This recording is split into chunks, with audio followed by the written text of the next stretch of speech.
Mesdames, Messieurs, bonsoir. Il est 20h sur les antennes de la télé Futur Média. C'est parti pour le sommaire de ce journal. Mouvement d'humeur à Dakar Demdik. Les travailleurs dénoncent la gestion de leur entreprise avec le népotisme érigé en règle. Les avocats d'Issenabré contre-attaquent. Ils portent plainte contre le garde des Sceaux et le procureur Mbakefal. La défense parle de violation d'actes de procédure. Le focus du jour porte sur le nouveau code électoral adopté à l'Assemblée nationale. Certains analystes pensent que cette procédure d'urgence ne s'imposait pas. Et puis sur l'international à Bissau, la fièvre électorale monte. À quelques jours des élections présidentielles et législatives, les candidats s'activent. Les populations, elles, espèrent ne pas se tromper.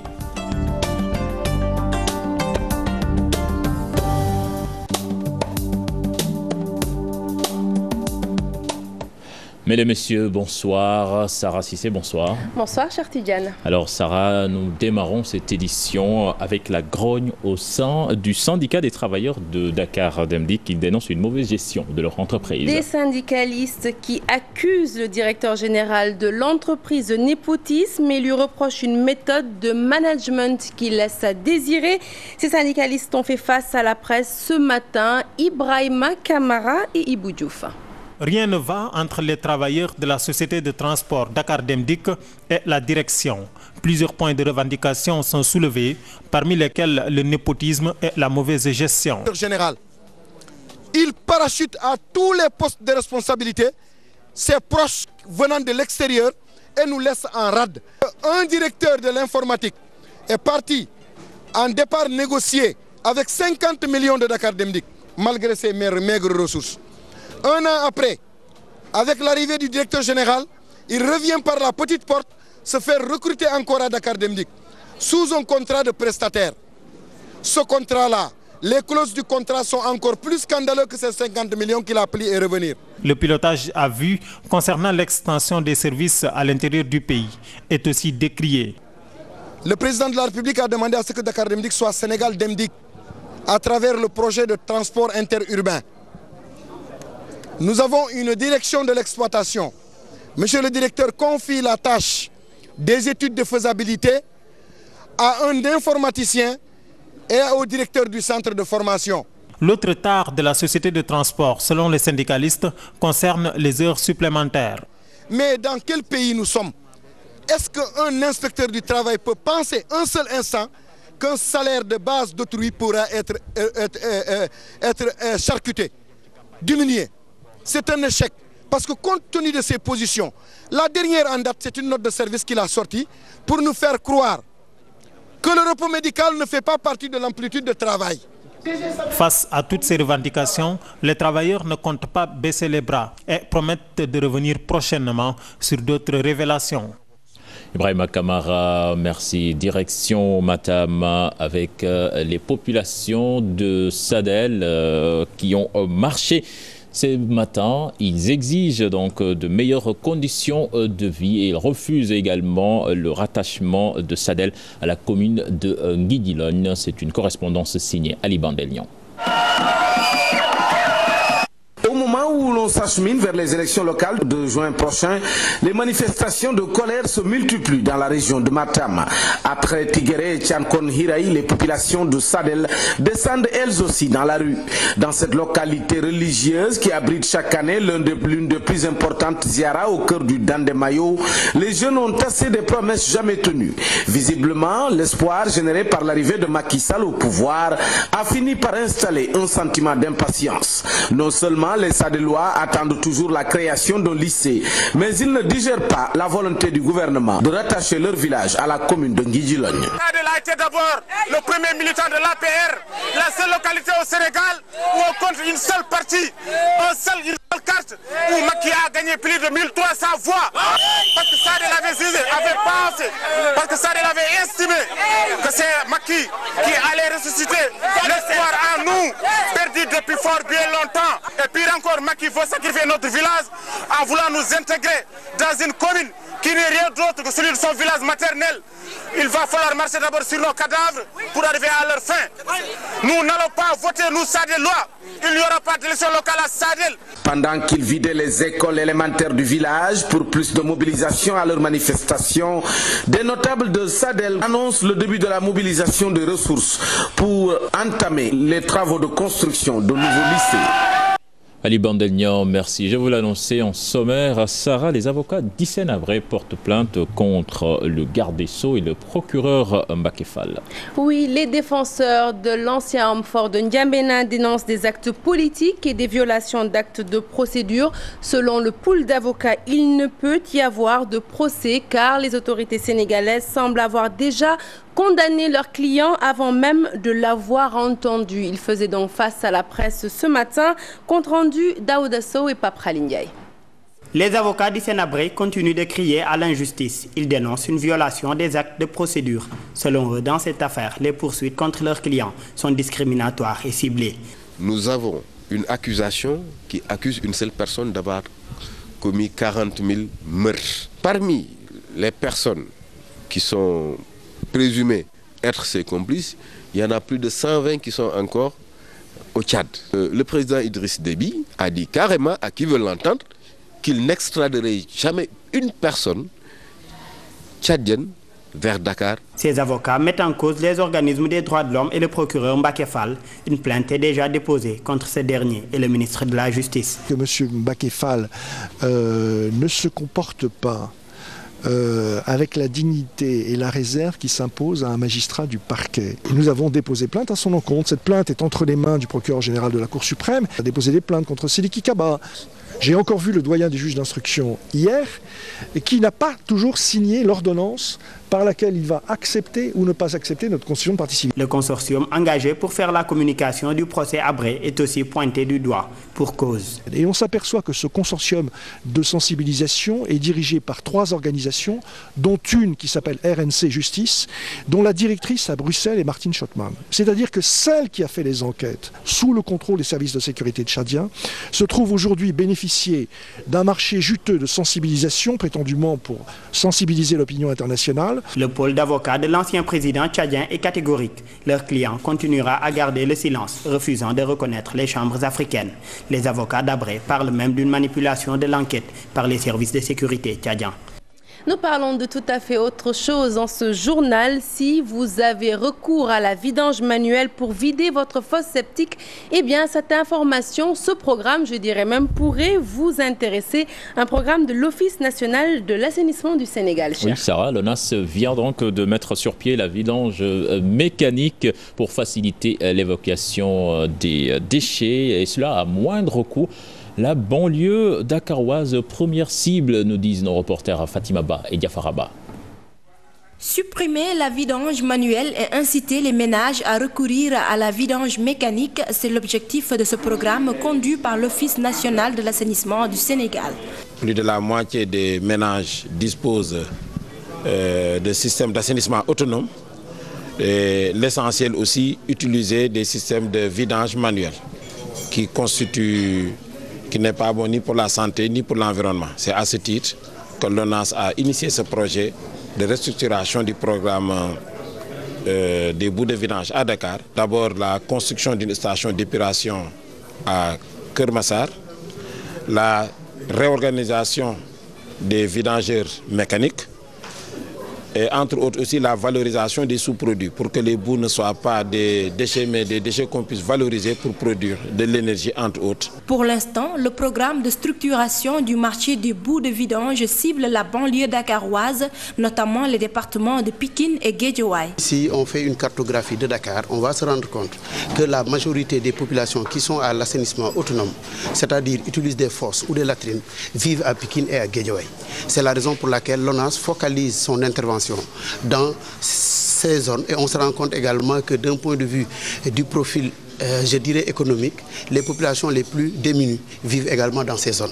C'est pourquoi la cible principale, c'est les populations de Pikine et de Guédiawaye. 8 milliards de francs CFA, la somme déboursée par la fondation Bill et Melinda Gates pour mettre sur pied ce programme. Après Guédiawaye et Pikine, d'autres zones comme Médina et Gueule Tapée seront également assainies. Fatima Ba, merci. Déchets électroniques et informatiques en Afrique, défis et opportunités donc pour un développement durable. C'est le titre d'un ouvrage destiné à la sensibilisation contre ce phénomène. Ils sont chercheurs de l'ISE, du CRDI ou encore du CRES et ils visent à travers cet ouvrage à attirer l'attention des politiques mais surtout de l'opinion publique sur la toxicité des déchets informatiques. Nafissatou Silla, Mohamed Dien. Comment venir à bout des e-déchets? Chercheurs et spécialistes se sont penchés sur la question. Un ouvrage est publié à cet effet. Il s'intitule « Les déchets électroniques et informatiques en Afrique ». C'est-à-dire les produits finis qui sont obsolètes, qui se dérivent un peu des nouvelles technologies de l'information et de la communication. L'Inde ou la Chine, on a essayé de faire une récupération informelle des matériaux précieux qui étaient dans ces objets.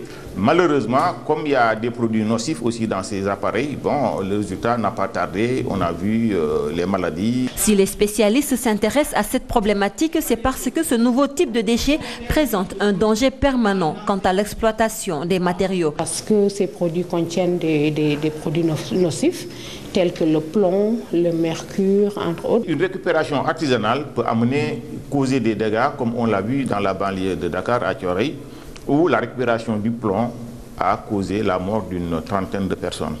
Donc on s'est dit, il faut prendre les devants. Un grand pourcentage de matériel informatique et électronique de seconde main échoue en Afrique. Pour les centres de recherche, il urge de mettre sur pied une politique de réglementation. Pour que des décisions soient prises et que la législation soit améliorée, le cadre institutionnel également soit élaboré. D'arrêter d'importer ce genre de déchets. Ou bien si on ne peut pas, de créer des filières pour professionnaliser le métier de récupérateur, parce que les récupérateurs qui sont dans ce secteur-là ne savent pas à quel danger ils sont exposés. L'ouvrage de 200 pages présente une vue d'ensemble des problématiques liées à la gestion et aux structures d'exploitation essentiellement informelles. Il est aussi disponible sur Internet. Nafissatou Silla, merci. Nous parlons de toute autre chose avec le lycée Limamoulaye qui vient d'être doté d'une centrale photovoltaïque et cela sera grâce à la coopération sénégalo-italienne. Oui, cher, parfaitement. Avec une facture d'électricité qui atteint les 11 millions par an, Limamoulaye va faire grâce à cette centrale des économies substantielles, une véritable bouffée d'oxygène. La cérémonie de réception s'est déroulée ce matin au lycée en présence de nos reporters. Nous écoutons à ce propos le proviseur du lycée. Il est au micro d'Aminata Mbaresso. Dans le cadre de notre projet d'établissement, nous avions choisi de faire de l'informatique, l'outil informatique, un outil de gestion et un outil didactique. Cela veut dire qu'il nous fallait nécessairement la permanence du courant. Donc cette centrale est venue réaliser ce désir. Donc nous allons avoir du courant de manière permanente, que le courant soit distribué ou non par la Sénélec. Donc notre facture pour 2 mois, ça a coûté environ 2,8 millions. Avec l'installation de la centrale et les réunions que nous avons eues avec la Sénélec, nous avons pu diminuer la puissance souscrite de 200 à 34 kW. Et ce qui fait déjà une économie mensuelle de 800 000. Voilà, Sarah, notez que ce programme donc, de près de 2000 lampadaires scolaires donc, destinés à une dizaine de communes d'arrondissement de la banlieue, un programme de l'UMOA. Plus de détails avec le docteur Gouragnan, toujours au micro d'Aminata Mbaresso et Modou Diop. Pour vous citer un programme qu'on est en train de mettre en œuvre au niveau donc, de la banlieue et de certaines capitales régionales, parce que le Sénégal est bénéficiaire d'un programme de l'UMOA qui s'intitule le PRODER, pour lequel donc, il est prévu l'installation de 1525 lampadaires solaires au niveau de 12 communes d'arrondissement de la banlieue et de 6 villes de l'intérieur du Sénégal. Donc il y a aussi des mini-centrales solaires photovoltaïques qui sont prévues. Il y a aussi des systèmes solaires photovoltaïques individuels qui seront déployés donc, tant au niveau périurbain qu'au niveau au milieu rural. Pour vous dire que le Sénégal s'est résolument engagé à faire donc, des énergies renouvelables un pilier du développement économique et social. Le focus du jour à présent porte sur le nouveau code électoral, dont la partie législative a été adoptée par l'Assemblée nationale. Une des innovations de ce document, Sarah, l'acte 3 de la décentralisation. Des changements qui prévoient des avancées majeures, même si certains points font toujours l'objet de désaccords, et ce, après adoption de la loi. Nos reporters sont allés à la rencontre d'Amadou Sennian. Il est consultant, formateur et apporte des précisions. Nous l'écoutons, c'est au micro de Daoud Sow et Tcherno Laurent Mendy. Les modifications du code électoral votées par la majorité des députés, des changements et avancées notés par rapport à l'ancienne mouture, notamment pour la clé de répartition aux différents scrutins et la représentation de la diaspora au sein des conseils municipaux. On a quitté les 50% proportionnels, 50% majoritaires pour faire 55% proportionnels et 45% majoritaires. Cela corrige un peu les disparités qui pouvaient survenir. Donc il y a d'autres points d'accord. Les conseils municipaux des différentes communes du Sénégal devraient désigner en leur sein des conseillers associés qui sont établis dans la diaspora. À peine adopté, ce nouveau code fait déjà débat. Principal point considéré comme un recul, le mode de scrutin des conseillers de ville. La moitié reste toujours émanera toujours des communes composant la ville au niveau majoritaire. Mais le niveau proportionnel est ramené à l'échelle des communes. Cela élimine la liste proportionnelle à l'échelle de la ville. Cela a quelles conséquences? La première conséquence, c'est que les villes risquent d'être gérées par des conseillers municipaux détenteurs de mots d'ordre, de directives et de mandats de leurs conseils municipaux locaux respectifs. Le nouveau code électoral intègre dans ses dispositions la réforme de l'acte 3 de la décentralisation. Cette loi numéro 11-2014 abroge et remplace ainsi la loi 2012-01 du 3 janvier 2012. Même après son adoption par l'Assemblée nationale, elle continue de susciter la polémique autour de l'organisation des élections locales du 29 juin prochain. Merci. Ces modifications apportées dans le code électoral suscitent débat chez les parlementaires et les analystes politiques. Certains d'entre eux pensent que cette procédure d'urgence ne s'imposait vraiment pas. Reportage signé Maïmouna Ndiaye. Les modifications du code électoral votées. Réduction de la durée de campagne, modifications opérées dans le mode de scrutin des grandes villes, autant de nouveautés dans le code électoral qui préoccupent. Aujourd'hui, tous les candidats vont aller sur la liste des communes, ce qui va créer un nouveau système de compétition au niveau des mairies. Quand il s'agit de procédure d'urgence pour quelque chose qui va impacter carrément le système électoral et même directement l'acte 3 de la décentralisation, pour moi, il fallait prendre le temps d'analyser ces contextes-là. Pour l'analyste Rioradia, le débat sur le code électoral est dépassé. Nous allons à des élections municipales, nous allons à des élections locales.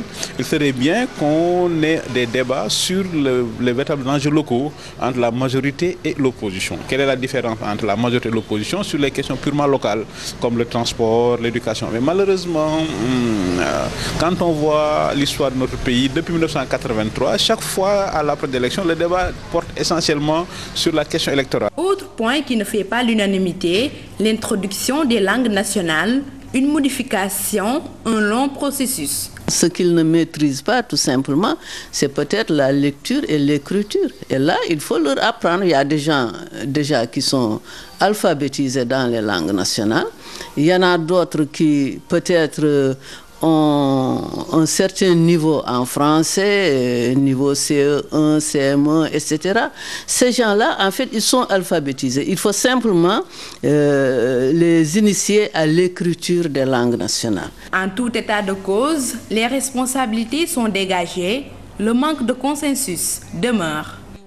Et les analystes et observateurs de la scène politique ne sont pas les seuls à avoir un avis mitigé sur ce nouveau code électoral. Les Sénégalais sont également partagés avec d'une part ceux qui l'approuvent et d'autre part ceux qui s'abstiennent de tout commentaire. Nous les écoutons au micro de Fatima Taba. En fait, moi, je n'ai pas trop creusé là-dedans. Je ne sais pas qu'est-ce que le code a dit. Le nouveau code électoral méconnu de certains Sénégalais, à quelques semaines des élections locales, ils appellent à la sensibilisation sur le mode de scrutin. Les locales, c'est une chose très importante. Peut-être c'est ce que les Sénégalais ne connaissent pas.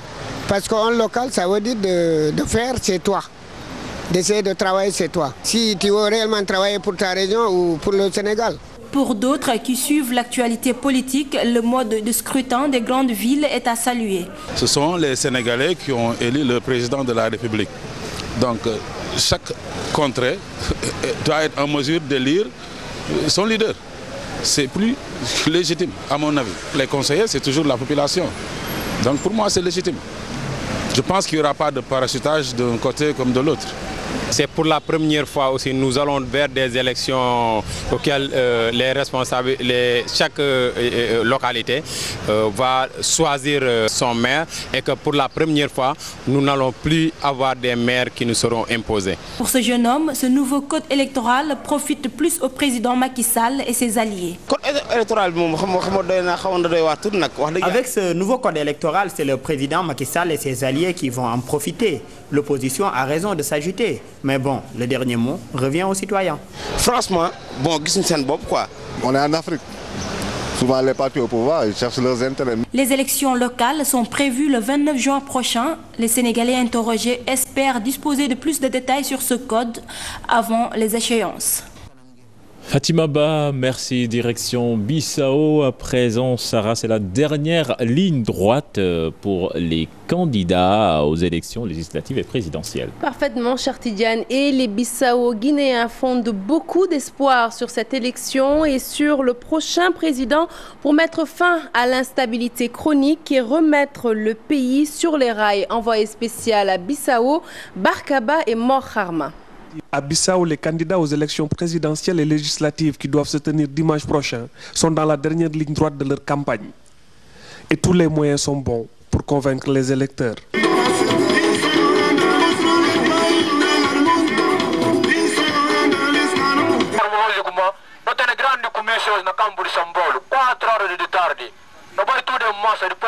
Le président de la commission électorale donne des assurances quant au bon déroulement de ce scrutin, très surveillé par la communauté internationale. Les démarches sont très bien, puisqu'on a reçu tout le matériel nécessaire pour les élections et on a pu distribuer ce matériel dans les différentes régions du pays. Et bon, maintenant, je pense que nous sommes prêts pour le 13. Fatou Diafoune, qui tient un petit commerce au marché de San Paulo, un quartier de Bissau, attend d'abord du prochain président une baisse du coût de la vie.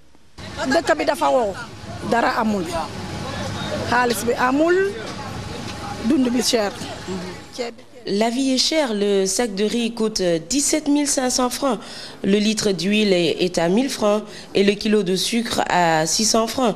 Mon mari est décédé et je dois seul prendre en charge 9 enfants.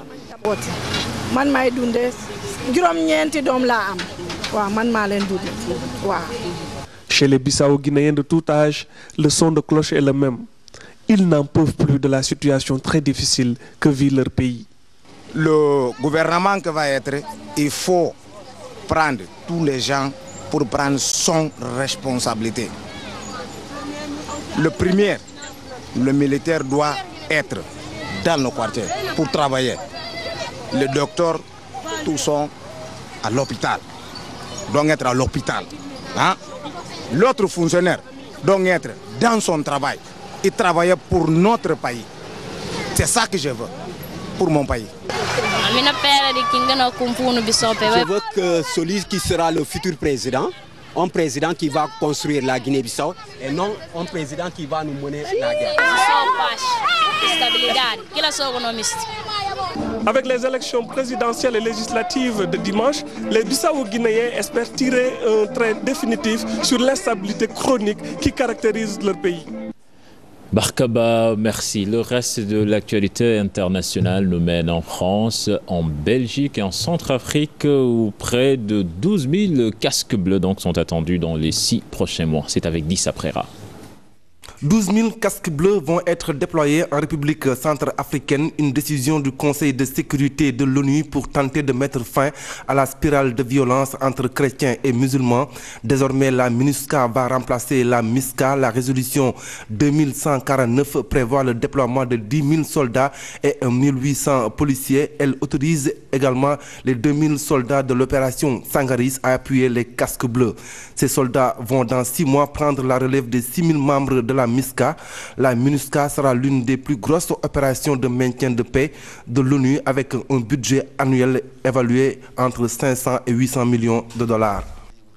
L'industriel et sénateur français Serge Dassault a été inculpé dans une enquête sur des achats de vote présumés dans sa ville de Corbeil-Essonnes en région parisienne. Nous apprend ce jeudi l'agence France Presse de sources judiciaires.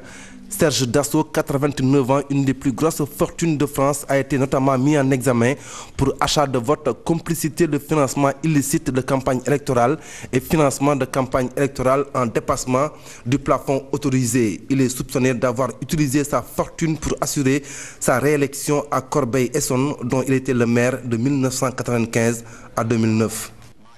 Moscou privé de droit de vote au Conseil de l'Europe. L'Assemblée parlementaire du Conseil de l'Europe a privé les 18 députés russes de leur droit de vote jusqu'à la fin de l'année.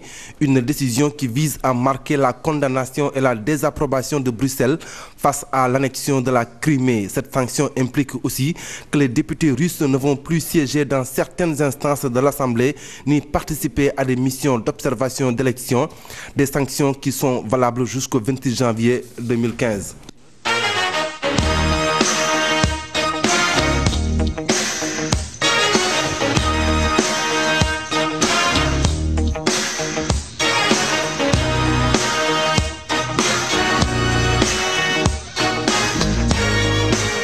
La page des sports que nous démarrons avec du football. Sarah Nyaritali, donc qualifiée pour le prochain tour de la Coupe de la Ligue. Parfaitement, les huitièmes de finale plus précisément. NGB passe en quart de finale devant le Casa Sport. Il a battu le club de Ziguinchor 1-0. C'est un compte-rendu de Chersali Woudjara et Younous Diatta. Un but de Matarlo dès la 12e minute a suffi au bonheur de Nyaritali. Les Galactiques n'ont pas tergiversé devant le Casa Sport, battu 1-0 dans un match maîtrisé de bout en bout.